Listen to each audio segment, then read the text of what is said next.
cabang 1414221. Saya semester 2, program studi pendidikan guru sekolah dasar Universitas Cokro Aminoto Palopo. Di sini saya akan menjawab pertanyaan dari mata kuliah Pendidikan Pancasila yang dimana pertanyaan tersebut berjumlah 3 nomor. Baik, adapun pertanyaan yang pertama yaitu apa yang dimaksud dengan pendidikan Pancasila? Jadi, pendidikan Pancasila ini adalah sebuah mata kuliah pengembangan kepribadian di mana pendidikan Pancasila ini menjelaskan tentang landasan dan tujuan sejarah paham kebangsaan Indonesia, Pancasila sebagai sistem filsafat, Pancasila sebagai ideologi nasional bangsa dan negara Indonesia.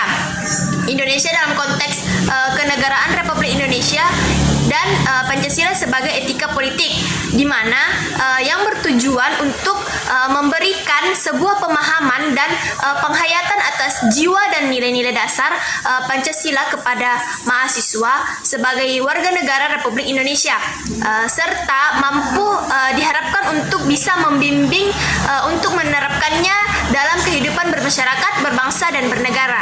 Seperti itu.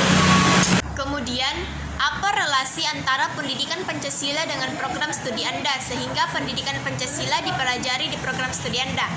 Jadi menurut saya, hubungan atau relasi antara pendidikan Pancasila dengan program studi saya yaitu PGSD yaitu saling berkaitan erat. Mengapa saya mengatakan demikian? Karena mata kuliah pendidikan Pancasila ini sangat berarti untuk calon seorang guru, yaitu terutamanya itu anak PGSD, karena anak PGSD ini akan menjadi kelak nanti akan menjadi seorang guru. Maka dari itu pendidikan Pancasila diajarkan kepada anak PGSD supaya mereka dapat mengerti, tahu akan nilai-nilai Pancasila, dan juga untuk memupuk kesadaran mereka akan cinta tanah air terhadap bangsa maupun negara.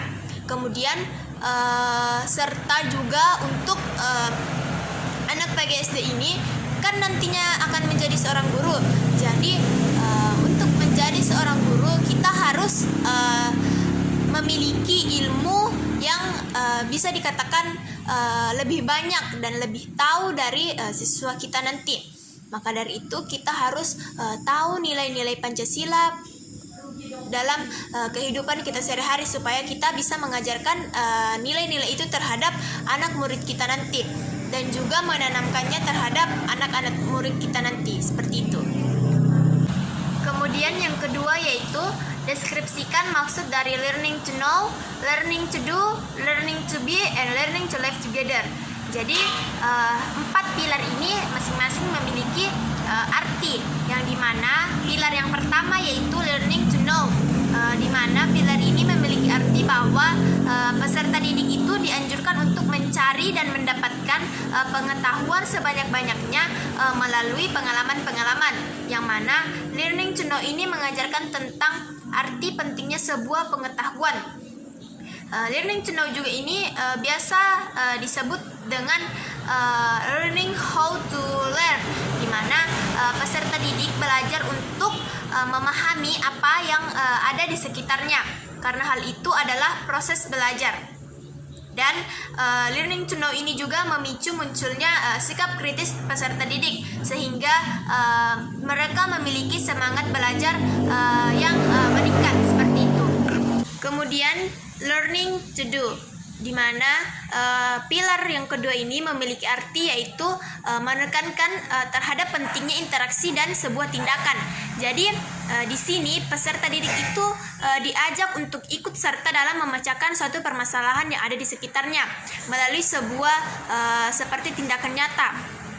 Kemudian learning to do ini juga berkaitan dengan kemampuan hard skill dan soft skill.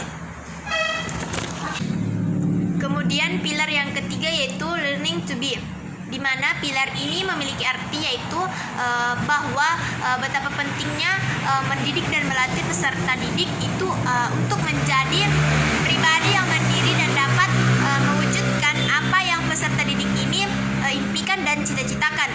Jadi learning to be ini juga berkaitan erat dengan minat bakat, perkembangan fisik kejiwaan anak, serta kondisi lingkungannya, seperti itu.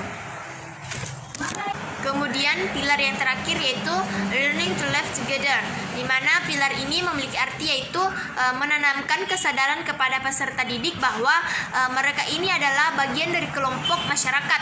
Artinya mereka ini harus mampu hidup bersama dan saling menghargai dalam masyarakat.